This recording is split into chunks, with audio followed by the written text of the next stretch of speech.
Hey, welcome back guys, it's me, IBlue Cosplay, here today to teach you about painting. Now, I know I didn't teach you guys about that like in December because it was so cold. It was so cold I couldn't paint outside. It was just way too much humidity, way too much coldness. I can't really spray outside if it's really cold. Just a little tidbit.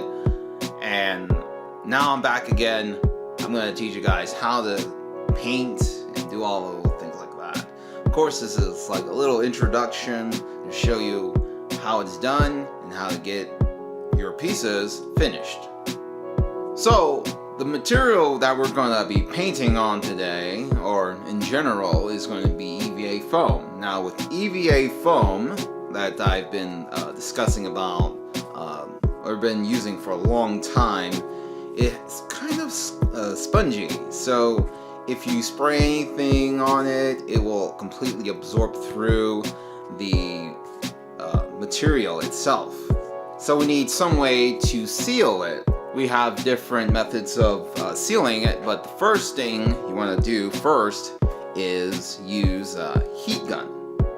Of course, I've taught this before, like how to shape foam, but this is also to help keep the foam cells completely closed so that you can paint on it and it will not overly absorb whatever paint substance you put onto the foam itself. So it's very simple. You just take your heat gun and then you just heat through in a waving motion like that.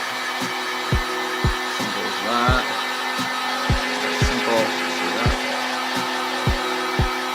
Usually do about for 20 or 30 seconds.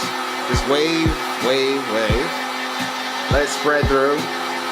One thing you don't want to do is leave it on too much, because if you leave it in one area or just stay in one area, it will start to burn up. So you definitely want to stay away from that. And then, boom, you got your sealed up, seat healed, seat.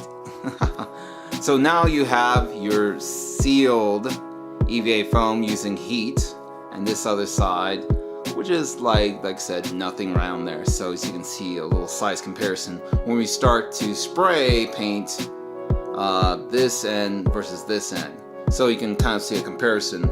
What happens when you do not spray paint, or when you spray paint something with the sealed versus unsealed.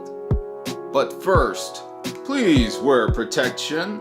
Please wear something that will cover your mouth so you can breathe. Respirators are important, so you want to make sure to have your respirator on. I got this, like I said, from Office, no, not Office Depot. I was thinking of Office Depot. I'm like, what am I thinking? So, I got my respirator from, I believe, Home Depot. Yes, Home Depot or any kind of home improvement stores. Simple, $20, $30. Protect your life, protect your lungs as much as possible. Definitely, when dealing with fumes or anything like that, you definitely want to have a respirator. So, definitely get one of these. You want to protect yourself and not get any kind of weird lung problems or anything. So, definitely want to get that. So here's our part that we're going to start painting. And right now I'm shaking up the can.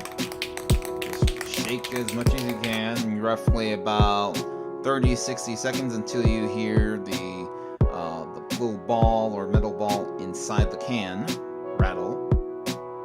Basically this is to mix up the thinner and the pigment inside the can.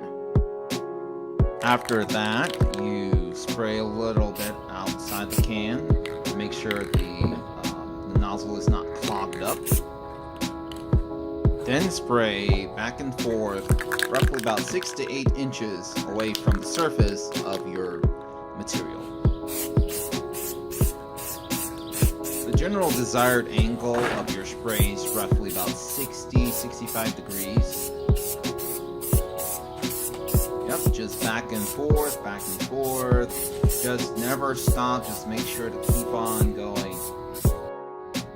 So this is what happens when you don't move around or move your nozzle. It basically creates a large lump that is right on the surface of your material. Also, don't spray too close either.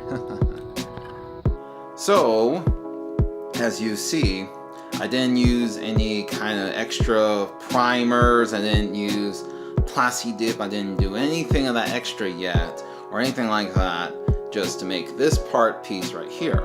So, and like I said, simple flexibility, you know, like decent flexibility, nothing crazy. Sometimes all you need is just this.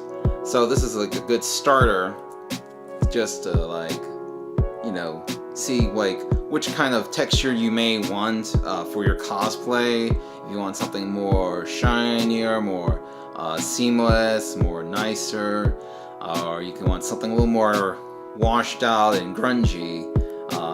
Those are also kind of different options you can have, especially if you're just starting to paint your own armor and trying to figure out how to get paint onto armor or anything like that. So this is, like I said, a decent kind of example of how it's done.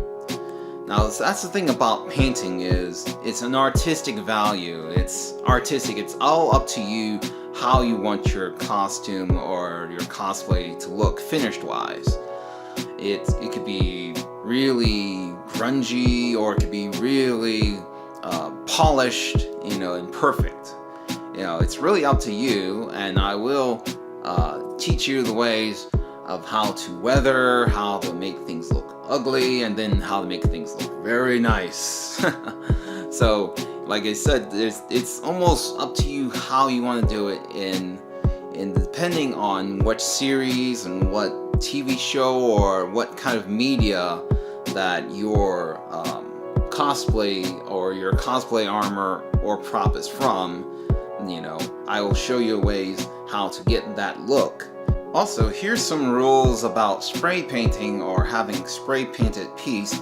First off, you know, when you're doing any kind of layers, make sure just layer once at a time, you know, at intervals of maybe 2, 5, 10 minutes. Once you usually want to have all your painting or your spray painting done within an hour, because past an hour, your paint is trying to dry, so you don't want to spray it on again, because the thinner inside the spray paint may break down the paint already on the painted surface of your item.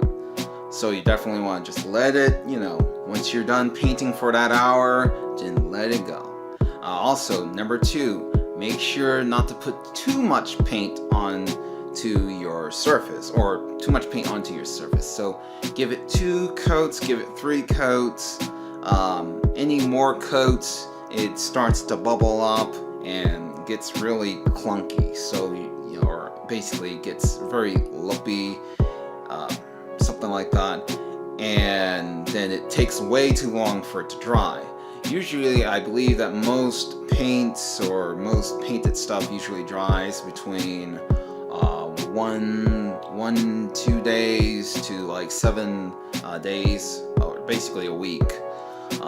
For most paints. Some paints will dry way quicker than that, depending on the thinner within the pigment of the paint can itself.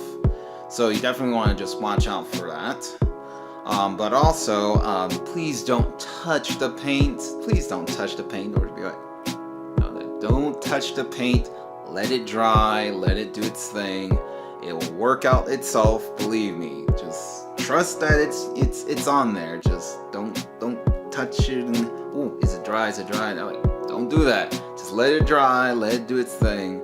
If you do touch it, even while it's drying, it may create a lump onto the painted surface. So you don't want that happening, and then it looks ugly, and then you gotta repaint and sand it and paint it, all that stuff. Don't need that. We don't want that. No way. So yeah, those are just a few rules just to kind of stick with. Let's see. And also, you also want to make sure that you have your stuff drying in a nice location, an area where it's not full of bugs just dropping around, because I know it's summertime and bugs like to move everywhere. So you want to keep it in a nice, cool area that'll able to dry, but also be lots of air going through, you know, getting the fumes out and stuff. You want to have a lot of air to get that stuff out, because you don't want it stuck in a room or anything. It can get really nasty, you know, with all the fumes and stuff. So let some air ventilation go through. Whatever place you have it, have some air ventilation. It's so important. I'll see you guys next time. Thank you guys for watching this video. If you like it, you can like, share, subscribe to this channel. Boom.